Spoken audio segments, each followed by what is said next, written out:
BRS Telangana జాగృతి మహిళ కల్వకుంట్ల కవిత మాట్లాడుతున్నారు. Live చూద్దాం. అనే విషయాన్ని ప్రజలందరికీ తెలియజేయడానికి ఒక రౌండ్ టేబుల్ సమావేశం పెట్టడం జరిగింది. ఈ రౌండ్ టేబుల్ సమావేశానికి అన్న గోవర్ధన్ అన్న గారు న్యూ డెమోక్రసీ నుంచి ప్రత్యేక శ్రద్ధతోని వచ్చి హాజరైనందుకు వారికి మరొకసారి ధన్యవాదాలు తెలియజేస్తూ, మా తెలంగాణ జాగృతి నుండి ఉన్నటువంటి నాయకులందరికీ నమస్కారాలు, అట్లానే ఇతర ప్రజా సంఘాల నుంచి వచ్చినటువంటి నాయకులందరికీ కూడా నమస్కారాలు. ముఖ్యంగా ఇవాళ ఎజెండా ఏంటిదంటే, పోలవరం ప్రాజెక్టు కట్టాలనేటటువంటి సందర్భం వచ్చినప్పుడు ఉమ్మడి ఆంధ్రప్రదేశ్లో అందరం కూడా వ్యతిరేకించినాం. ఎందుకంటే దానివల్ల ఖమ్మం జిల్లాలో ముంపు మిగులుతో తప్పితే లాభం ఏం లేదని వ్యతిరేకించినాం. ఆనాడు తెలంగాణ జాగృతి నుండి ప్రత్యేకంగా సుప్రీంకోర్టు వరకు కూడా వెళ్ళి కోర్టులలో కేసులు వేసి కూడా పోలవరాన్ని ఆపే ప్రయత్నం చేసినాం. ఆ ప్రయత్నం జరుగుతున్నటువంటి సందర్భంలో రాష్ట్ర విభజన జరిగింది. తర్వాత ఆంధ్ర ప్రాంత ప్రజలకు నీళ్లు రావాలనేటటువంటి ఉద్దేశంతో పెద్దలందరూ కూడా రాష్ట్ర విభజన చట్టంలో పోలవరం ప్రాజెక్టుకి జాతీయ హోదానిస్తూ, పోలవరం ప్రాజెక్టుకి డబ్బులు కూడా కేంద్ర ప్రభుత్వం 90% ఇవ్వాలని చెప్తూ, దాంతోపాటు 136 ముంపు గ్రామాలను కూడా విభజన చట్టంలో భాగంగానే ఇవ్వడం జరిగింది. అక్కడి వరకు బాగానే ఉంది, అందరు కూర్చొని ఒప్పుకున్నారు. ఆ 136 గ్రామాలకు సంబంధించి ముందే ఇచ్చేసినాం విభజన చట్టంలో. కానీ అన్యాయం, అసలు అన్యాయం ఎక్కడ ప్రారంభమైందంటే, కేంద్రంలో నరేంద్ర మోదీ గారి ప్రభుత్వం వచ్చింది. ఇక్కడ మనకు కొత్తగా తెలంగాణ రాష్ట్రం వచ్చింది 2014లో. మొట్టమొదటి క్యాబినెట్ మీటింగ్ నరేంద్ర మోదీ గారు పెట్టిన దాంట్లో ఫస్ట్ క్యాబినెట్ మీటింగ్ 2014లో ఒక ఆర్డినెన్స్ తీసుకొని వచ్చిండ్రు. ఇది ఒక ఆర్డినెన్స్ తీసుకొని వచ్చిండ్రు. అప్పుడే రాష్ట్ర విభజన జరిగింది. అప్పటికే 136 గ్రామాలు ఇచ్చేసినాం. కానీ చాలా అన్యాయంగా ఒక 2-3 రోజుల్లోనే పార్లమెంటు ప్రారంభం అవుతుంది అనంగా మొదటి పార్లమెంటు సమావేశాలకు ముందుగానే బీజేపీ తొలి క్యాబినెట్లో ఈ ఆర్డినెన్స్ తీసుకొచ్చి 7 మండలాలను అన్యాయంగా ఆంధ్రప్రదేశ్కి అప్పచెప్పడం జరిగింది. ఎందుకోసం 7 మండలాలను అప్పచెప్పిండ్రు? ఈ 7 మండలాలు మొత్తం ముంపు మండలాలు కూడా కావు. ఈ 7 మండలాలతో పాటు 460 మెగావాట్ల మన లోవర్ సీలేరు పవర్ ప్రాజెక్టును కూడా ఆనాడు అన్యాయంగా ఆంధ్రప్రదేశ్కి అప్పచెప్పడం జరిగింది. అదంతా కూడా విభజన చట్టం స్ఫూర్తికి వ్యతిరేకంగా, కేవలం ఆనాడు ఎన్డీఏలో చంద్రబాబు నాయుడు గారు అలయన్స్ పార్ట్నర్గా ఉన్నారు కాబట్టి బ్యాక్డోర్ పాలిటిక్స్ చేసి ఆనాడు అన్యాయంగా ఈ ఆర్డినెన్స్ తీసుకురావడం జరిగింది. మేము 2014లో అప్పుడే గెలిచి ఎంపీలుగా అక్కడికి వెళ్ళి మొట్టమొదటిసారి పార్లమెంట్లో మేము గలం విప్పి మాట్లాడింది కూడా ఈ 7 మండలాలను కలపడం అన్యాయము, ఇది ఖచ్చితంగా వెనక్కి తీసుకోవాలి, ఇది ప్రజాస్వామ్య స్ఫూర్తికి వ్యతిరేకము, రాజ్యాంగంలో ఉన్న ఆర్టికల్ 3కి వ్యతిరేకము, పార్లమెంట్లో చర్చ జరగకుండా ఒక రాష్ట్రం యొక్క సరిహద్దులను ఎట్లా మారుస్తారని చెప్పి చాలా తీవ్రంగా కొట్లాడే ప్రయత్నం చేసినాం. కానీ ఆనాడు కూడా వాళ్ళకు మెజారిటీ ఉండే, వాళ్ళ మాటనే చెల్లుబాటు అయింది. మన 7 మండలాలు ఆంధ్రాలో కలపడం జరిగింది. ఆ తర్వాత కేసీఆర్ గారు వెంటనే బంద్కు పిలిపించిండ్రు. రాష్ట్ర వ్యాప్తంగా ముఖ్యమంత్రిగా ఉండి ఆయన బంద్కు పిలిపించిండ్రు దీనికి వ్యతిరేకంగా. అయినా కేంద్రానికి కనీసం చీమగుట్టినట్టు కూడా లేదు. ఆ తర్వాత అనేక విధాలుగా భద్రాచల ప్రాంతాన్ని డెవలప్ చేయాలని ప్రయత్నం చేసినాం. అన్నిటికన్నా పెద్ద సమస్య ఇప్పుడు ఈ 5 గ్రామాల నుండి వచ్చినటువంటి సోదరులు జే సంపత్ గారు భద్రాద్రి డెవలప్మెంట్ ఫోరము, భీమ్రావు రామ్జీ గారు భద్రాచలం తెలంగాణ జాగృతి అసెంబ్లీ కన్వీనర్ గారు, బాలకృష్ణ గారు 5 గ్రామ పంచాయతీల సాధన సమితి, ఏ సత్యనారాయణ గారు గుండాల నుండి వచ్చినటువంటి లాయర్ గారు, గొల్లపల్లి శివ గారు 5 గ్రామాల సాధన సమితి, రాసాల నర్సయ్య గారు 5 గ్రామ పంచాయతీల సాధన సమితి. ఈ మిత్రులందరికీ ప్రత్యేకంగా వందనాలు తెలియజేస్తున్నా. ఎందుకంటే కేసీఆర్ గారు ప్రయత్నం బాగా చేసిండ్రు.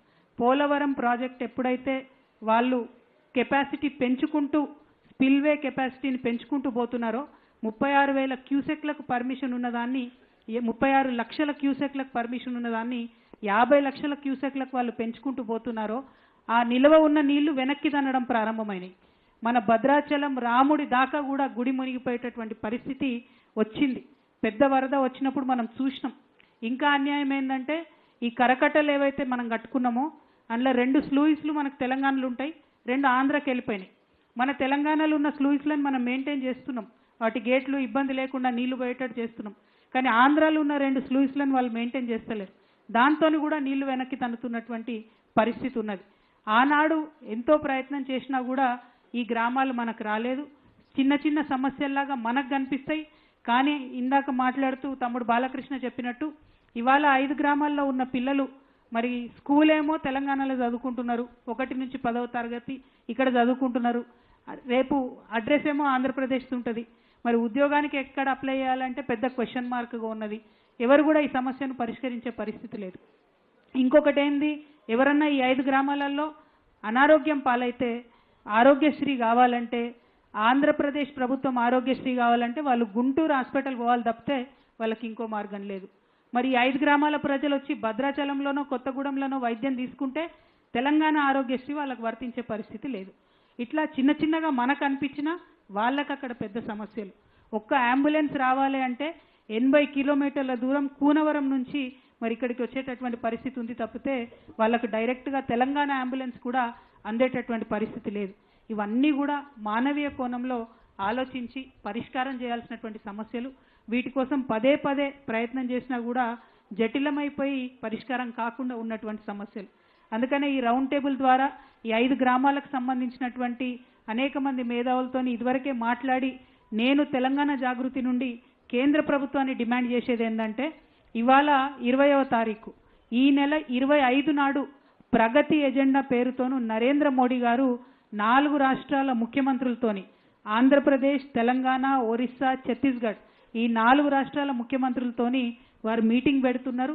అందులో పోలవరం ఇష్యూతో పాటు అనేక ఇష్యూస్ వాళ్ళు మాట్లాడతారు.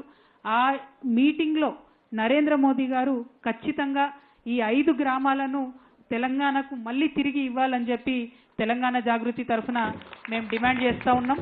ఎందుకంటే 10 ఏళ్లలో ఎంత ప్రయత్నం చేసినా ఈ సమస్యలు పరిష్కారం కాలేదు. కాబట్టి ఈ సమస్య శాశ్వత పరిష్కారం కావాలంటే పురుషోత్తపట్టణం, గుండాల, ఎటపాక, కన్నాయిగూడెం, పిచ్చుకలపాడు ఈ 5 గ్రామాలు మళ్ళా తెలంగాణకి ఇవ్వాలని చెప్పి నేను కేంద్ర ప్రభుత్వాన్ని డిమాండ్ చేస్తూ ఉన్నాను. మరి 25వ తారీఖు జరిగేటటువంటి ఈ ప్రగతి ఎజెండా మీటింగ్కి వెళ్ళేటటువంటి మన తెలంగాణ రాష్ట్ర ముఖ్యమంత్రి రేవంత్ రెడ్డి గారిని కూడా మేము విజ్ఞప్తి చేస్తూ ఉన్నాం. ఈ 5 గ్రామాల ప్రజలు చాలా ఇబ్బంది పడుతున్నారు.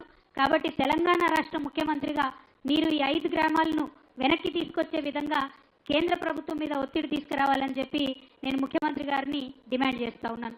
అదేవిధంగా మరి ఇప్పుడు కరకట్టలు ఏవైతే ఉన్నాయో నిన్న కూడా మేము మళ్ళీ ఒకసారి కూర్చొని ఇంజనీర్ల పరిధిలో ఆలోచన చేయడం జరిగింది. ఈ కరకట్టలు ఇప్పుడు ఉన్నటువంటి వాటిని 1 కొంచెం ఎత్తు పెంచుకోవాలి, 2 ఆల్మోస్ట్ దుమ్ముగూడెం ఆనకట్ట వరకు కూడా పెంచాల్సినటువంటి అవసరం ఉన్నది. అట్లా పెంచితేనే ఈ 5 గ్రామాల ప్రజలకు ఫ్యూచర్లో కూడా రక్షణ ఉంటుంది. లేకపోతే ఏ ఒక్క సంవత్సరం అన్నా వరద ఎక్కువ వచ్చినట్టయితే డైరెక్ట్గా ఈ గ్రామాల రెవెన్యూలన్నీ కూడా భూములన్నీ కూడా మునిగిపోయేటటువంటి పరిస్థితి ఉంది. కాబట్టి దీని మీద కూడా రాష్ట్ర ప్రభుత్వం చాలా సీరియస్గా ఆలోచన చేయాలని చెప్పి నేను కోరుతా ఉన్నాను. మీ అందరికీ తెలుసు, తెలంగాణ ఉద్యమ సమయంలో కూడా కేసీఆర్ గారు ఆదివాసీ గిరిజనుల యొక్క సమస్యలను పరిష్కరించాలని చెప్పి భద్రాచలంలోనే ఒక చాలా పెద్ద మీటింగ్ పెట్టడం జరిగింది. ఆ మీటింగ్ పెట్టినప్పుడు ఆనాడు శిబు సురేన్ గారని వారు కూడా పెద్ద మనిషి, జార్ఖండ్ కోసం పోరాటం చేసినటువంటి, జార్ఖండ్ రాష్ట్ర సాధన కోసం పోరాటం చేసినటువంటి వ్యక్తి, వారు కూడా రావడం జరిగింది. మరి ఆ తర్వాత అనేక సార్లు పోరాటం చేసినాం. తెలంగాణ ఉద్యమంలో భద్రాచలం నుండి గిరిజనులు, పెద్ద ఎత్తున ఆదివాసీలు అందరూ కూడా భాగస్వామ్యం అయినాం కాబట్టే ఇవాళ రాష్ట్రం సాధించుకున్నాం. మరి విభజన చట్టంలో వాళ్ళకి 90% నిధులతోని పోలవరం ప్రాజెక్ట్ వచ్చింది. మరి మనకేమొచ్చింది తెలంగాణకు, మరి మనకేమొచ్చింది కొత్తగూడెం భద్రాద్రి జిల్లా ఆదివాసీలకు అని ఆలోచిస్తే ఒకటే ఒకటి వచ్చింది, శాశ్వతమైనటువంటి ముంపు మనకు మిగిలింది.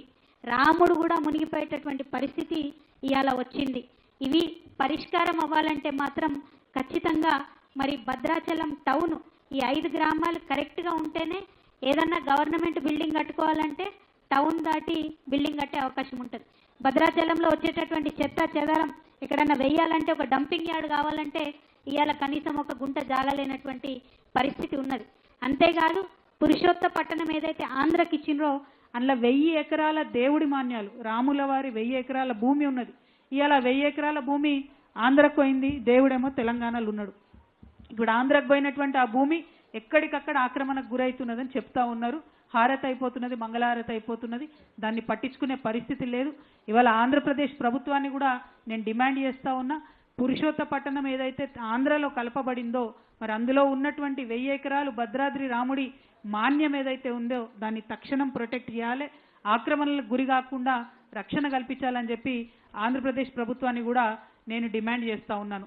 మరి ఆనాడు మీ అందరికి కూడా తెలుసు, పార్లమెంట్లో మాట్లాడింది కేవలం తెలంగాణ బదులుగా బీఆర్ఎస్ పార్టీ నుండి మేమే మాట్లాడినాం. ఆనాడు కూడా కాంగ్రెస్ నాయకులు వచ్చి పార్లమెంట్లో ఇట్లెట్లా అన్యాయం చేసిరు అని చెప్పి కూడా మాట్లాడినటువంటి పరిస్థితి లేదు. మరి అధికారంలోకి వచ్చిన తర్వాత చంద్రబాబు నాయుడు గారిని రిపీటెడ్గా, జగన్మోహన్ రెడ్డి గారు ఉన్నప్పుడు కూడా రిపీటెడ్గా కేసీఆర్ గారు కోరినరు. ఈ 2 రాష్ట్ర ప్రభుత్వాలు కలిసి జాయింట్ సర్వే చేయాలి, మునిగిపోయేటటువంటి ప్రాంతం ఏంటి అని అడిగితే అధికారుల స్థాయిలో వాళ్ళు ఒప్పుకున్నారు, కానీ ముఖ్యమంత్రుల స్థాయిలో ఎన్నడూ కూడా ఒప్పుకోవడం జరగలేదు.